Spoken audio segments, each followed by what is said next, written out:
Hey all, Ron here from Military Images Magazine with a new episode of Life on the Civil War Research Trail. I want you to imagine that you're in Washington, D.C. on the night President Abraham Lincoln was assassinated. Now, imagine you're a stage star as word spreads that actor John Wilkes Booth did the deed.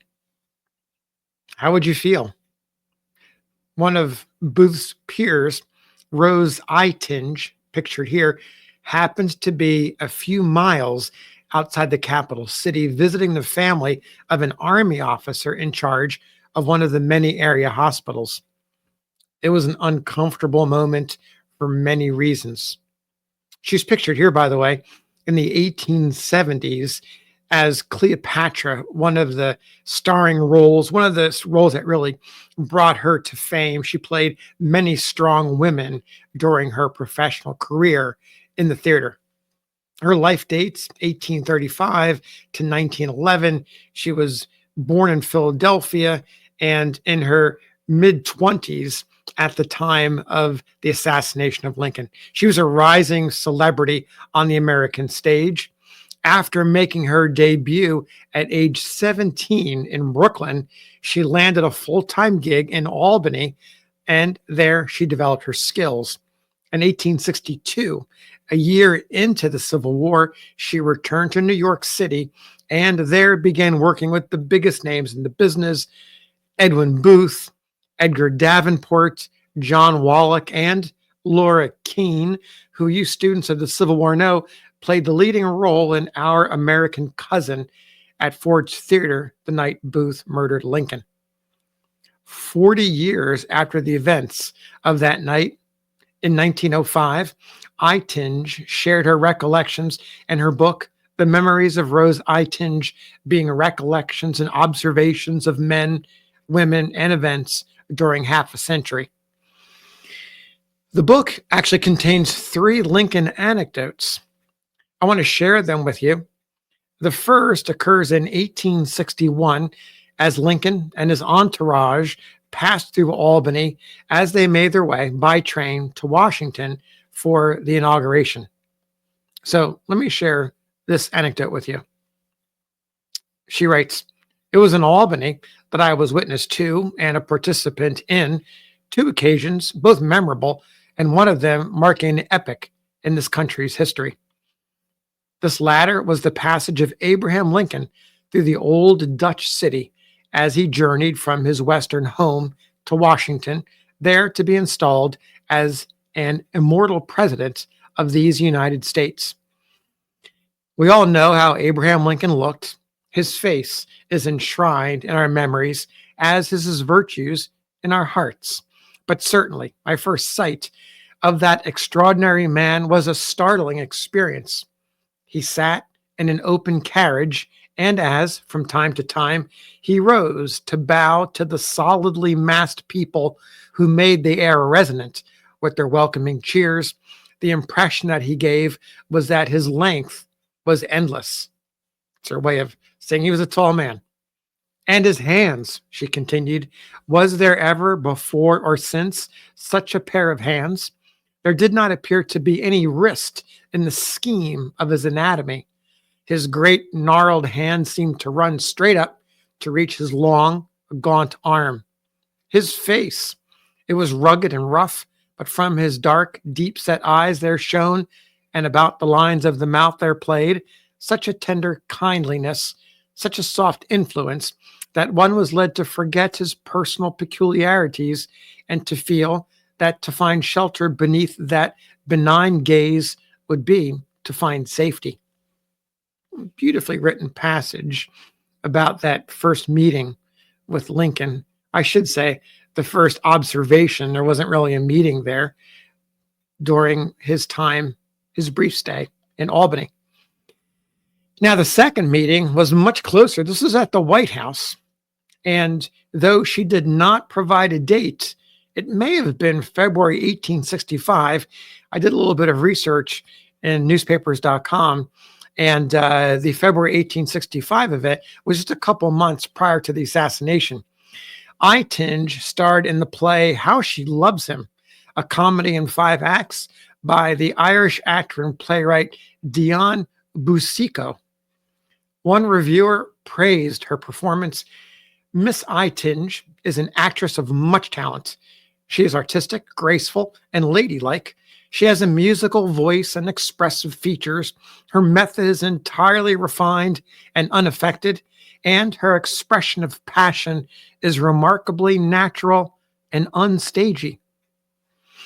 The aforementioned actors, Davenport and Wallach, were also in the play and invited her to go with them to meet the president. So let's hear that passage. Eytinge writes, "It was a very pleasant occasion on which, for the first time, I met Abraham Lincoln. It was not to be supposed that, in such times as those of which I write, the president, borne down as he was by public cares, had either time or inclination for amusement. But he dearly loved the theater and was present at several of our performances. It was after one of these visits that he notified Wallach and Davenport that he would be pleased to see them. The day following the receipt of this invitation, they went to the White House and, like the good fellows they were, asked me to accompany them. When, in my turn, I was presented to the president, he took my hand and, holding it while he looked down upon me from his great height, said, 'So this is the little lady that all us folks in Washington like so much?' Then, with a portentous shake of his head, but with a twinkle in his eye, he continued, 'Don't you ever come around here asking me to do some of those impossible things you women always ask for I would have to do it, and then I'd get into trouble.'" She continues, she also met Secretary of State William Seward. She writes, "I met Mr. Seward under different circumstances at a social function.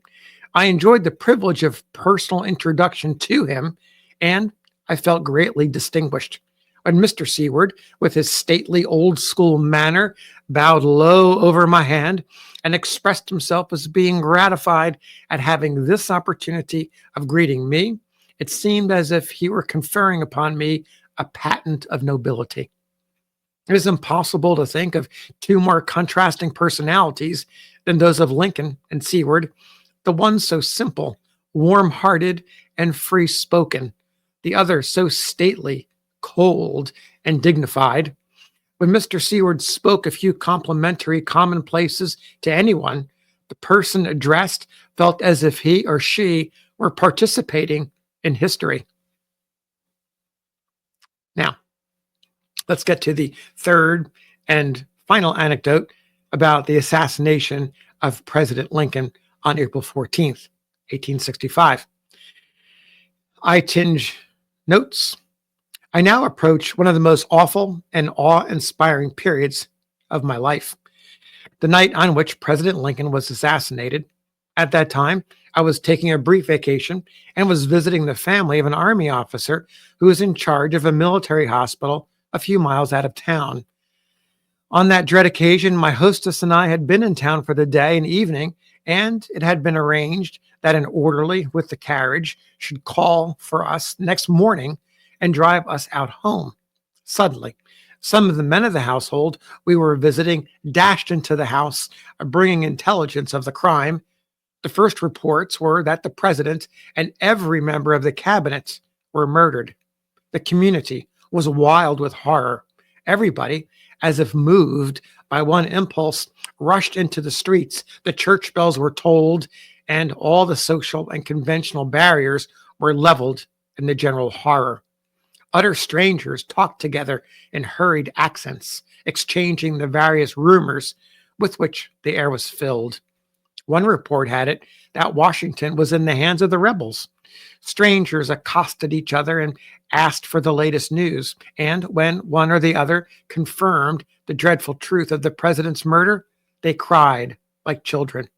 Soon it became bruited about that the crime had been committed by an actor, and woe to the actor who had been found on the streets that night. My friends and I, in common with everybody else, rushed into the streets, but we were soon filled with fear lest I should be recognized. Toward midnight, to our added alarm and horror, an army ambulance lumbered up the street and stopped at the door of the house where we were. It developed that, as had been arranged, the carriage had been sent for us, but it had been so often stopped and searched, and the orderly who was driving had been put through so many and such rigid examinations that he had decided to turn back and get the ambulance instead, hoping that the sight of this familiar and authorized vehicle would attract less attention. By this time, the city was declared under martial law. Every point of egress was closely guarded, and the members of the theatrical guild were looked upon with universal disfavor. The air seemed rife with murder and the suspicion of murder. It was time to burn itself into one's memory. I pray that I may never be called upon to go through its like again. So there you have the reminiscences of Rose Eytinge, the up-and-coming stage star who was present on 3 occasions to see President Lincoln, the last on the night he was assassinated. And as I mentioned, she went on. She was up-and-coming, a rising star in the 1860s. By the 1870s, she was quite the American celebrity. Thanks for listening. We'll see you on the next episode of Life on the Civil War Research Trail.